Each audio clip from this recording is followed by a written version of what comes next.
los toros les remiten, o a toda esta chusma les invitan a pensar, hay un signo identitario que les emparenta con el resto de tierras de España, y esto lo lleva muy mal. Toda esta basura nacionalista lo llevan realmente mal.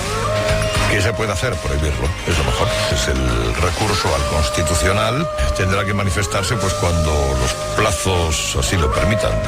Y veremos si están ahí los pascualitos, que estos son muy bien mandados, Pascual Sala y sus secuaces hacen lo que se les diga.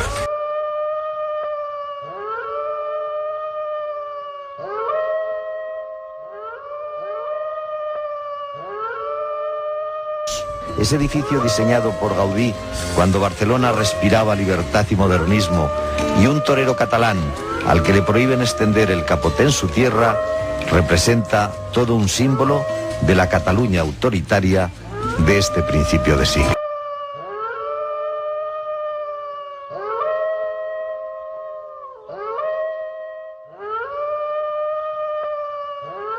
Lo de Cataluña ha sido una cacicada, sin más.